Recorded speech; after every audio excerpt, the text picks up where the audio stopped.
Aláròyé máa wí o. Adajọ Suleman ju Azeez àtàwọn ẹgbẹ́ Sẹwọn nílọrin yahoo ni wọ́n ń ṣe. Nítorí tí wọ́n lu àwọn èèyàn ní jìbìtì owó dọ́là lórí ẹ̀rọ ayélujára, ilé-ẹjọ́ gíga ìjọba ìpínlẹ̀ Kwara tó wà nílọrin ti sọ àwọn ọmọ yahoo mẹ́rin kan lẹ́yìn tí akẹ́kọ̀ọ́ kan Àkànbí Akórèdé Azeez wà nínú wọn sẹ́wọ̀n ọdún 2 gbáko pẹ̀lú iṣẹ́ àṣekára.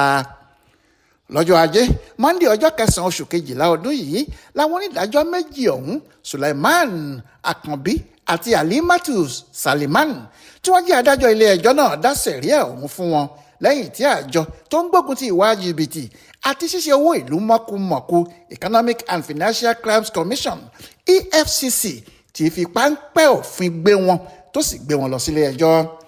Orúkọ àwọn oníjìbìtì mẹ́rẹ̀ẹ̀rin ọ̀hún ni Àkànbí Akórèdé Azeez, Ọládẹ̀jọ Ibrahim Abíọ́dún, Yusuf Adéwálé Gbádéyan àti Adéoyè David Olúwatìmílẹ́yìn.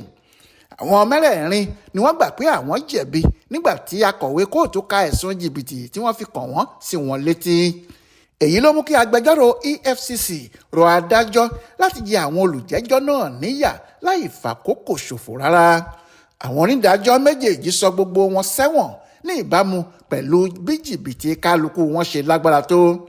Adájọ́ sọ Àkànbí Akórèdé Azeez sẹ́wọ̀n ọdún 2 kí gbogbo dúkìá àti owó tí wọ́n bá lọ́wọ́ rẹ̀ di tìjọba àpapọ̀. Bákan náà ni adájọ́ ní kí Bíọ́dún lọ́ọ́ fẹ̀wọ̀n ọdún kan jura tàbí kó san $400,000 400,000 naira gẹ́gẹ́ bí owó ìtanràn kí gbogbo owó tí wọ́n bá ní àkáǹtì ẹ̀ àti èròjà tó ń lò fún ìwà jìbìtì yìí sì di ti ìjọba àpapọ̀. Ẹ̀wọ̀n oṣù 8 péré tàbí kí Olúwatìmílẹ́yìn lọ san $50,000 náírà 250,000 naira ní ìjìyà ẹ̀ṣẹ̀ tiẹ̀.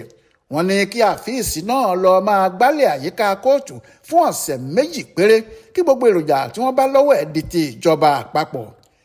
Àmọ́ wọ́n ní kí Gbádéyan lọ ṣe fàájì lẹ́wọ̀n fún oṣù 6 pẹ̀lú iṣẹ́ àṣekára tàbí kó san owó ìtanràn $100,000 náírà 300,000 naira.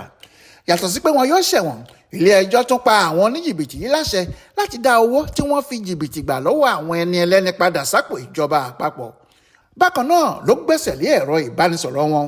Ó ní kí fóònù gbogbo wọn di dúkìá ìjọba àpapọ̀ ilẹ̀ yìí pátápátá porongodo. Ibrahim Alágúnmu ló ṣàkójọpọ̀ ìròyìn ọ̀hún fún Aláròyé online television.